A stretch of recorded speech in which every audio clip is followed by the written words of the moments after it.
Assalamualaikum warahmatullahi wabarakatuh. Kami dari Waalaikumsalam Epoli. warahmatullahi wabarakatuh. Jadi dijawab dulu, Afan.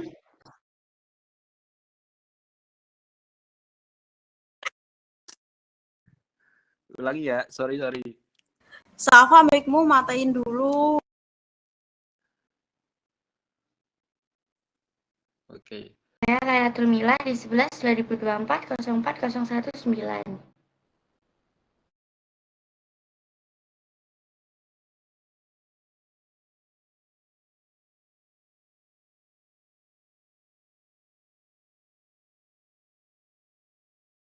Saya Adilia Cika Putri Syahfani dengan NIM D11 2024 04 Saya Bibi Ayu Sukmarani dengan NIM D11 2024 04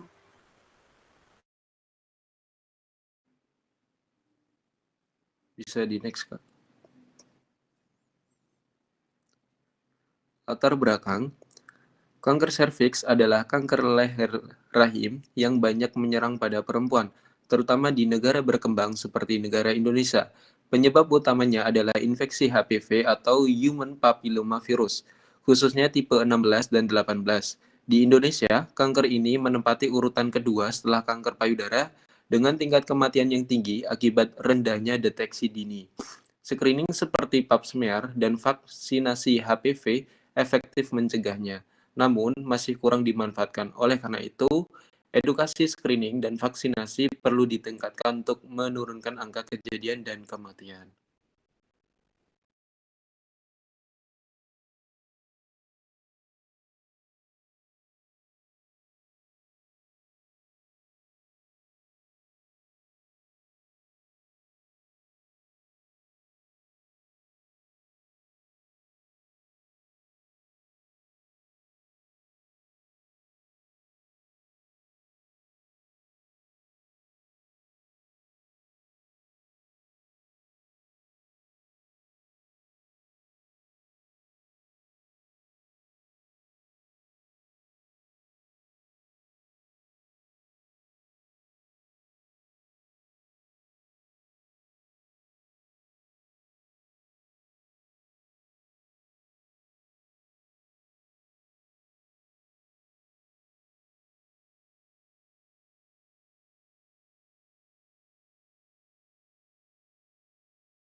Yang pertama itu penularan. Hubungan seksual HPV ditularkan terutama melalui kontak seksual, termasuk oral seks vaginal. Selanjutnya yaitu kontak kulit ke kulit di area genital HPV bisa menular tanpa penetrasi, cukup dengan kontak langsung antar kulit kelamin.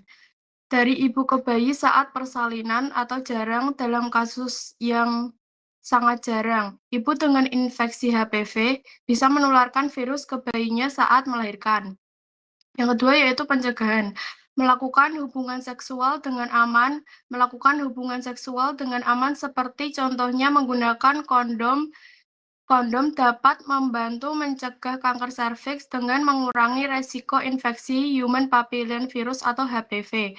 Selanjutnya yaitu selalu menjaga kebersihan organ intim. Menjaga kebersihan organ intim adalah salah satu cara penting untuk mencegah kanker serviks. Melakukan deteksi dini melalui urin. Melakukan tes urin untuk deteksi kanker serviks seperti tes dengan metode pengambilan urin yang kemudian diperiksa di laboratorium menggunakan PCR atau polymerase chain reaction untuk mendeteksi DNA HPV. Vaksinasi HPV. Vaksinasi HPV merupakan langkah krusial dalam pencegahan kanker serviks. Vaksin ini dirancang untuk melindungi terhadap tipe-tipe HPV yang beresiko tinggi, khususnya tipe 16 dan 18, yang bertanggung jawab atas sebagian besar kasus kanker serviks. Yang terakhir yaitu melakukan tes pap smear. Melakukan tes pap smear adalah langkah penting dalam pencegahan kanker serviks. Tes ini membantu mendeteksi perubahan sel di leher rahim yang dapat berkembang menjadi kanker jika tidak diobati.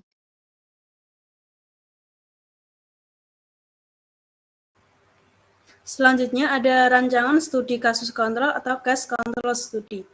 Tujuannya untuk mengetahui faktor risiko kanker serviks dan berfokus pada infeksi HPV dan tidak melakukan pap smear rutin. Jenis penelitian, observasional retrospektif. Subjek pertama, kasus wanita dengan kanker serviks. Yang kedua, kontrol wanita tanpa kanker dan usia dan lokasi sama.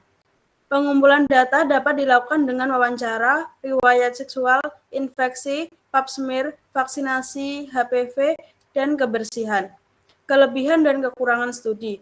Kelebihan, efisien untuk penyakit langka cepat dan murah, identifikasi banyak faktor resiko, butuh sampel kecil, cocok untuk penyakit laten panjang.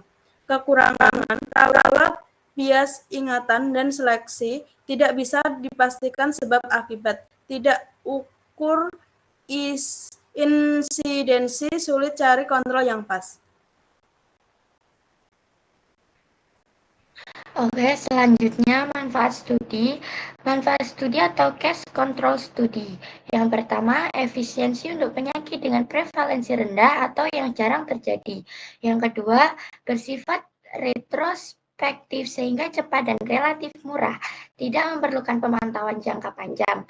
Yang ketiga, memungkinkan evaluasi banyak faktor risiko secara bersamaan seperti HPV, perilaku seksual, pap smear, kebiasaan merokok, kebersihan organ intim. Terus selanjutnya ada manfaat laporan kasus. Yang pertama, penting dalam dunia medis dan kesehatan masyarakat, khususnya untuk kondisi langka.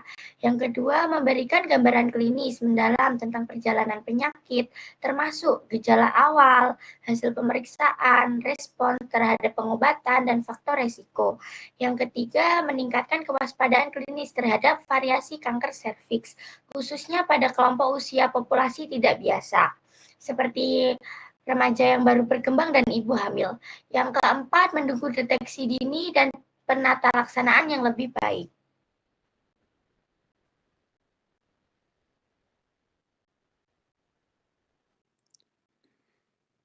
Terima kasih, cukup sekian demikian presentasi dari kelompok kami.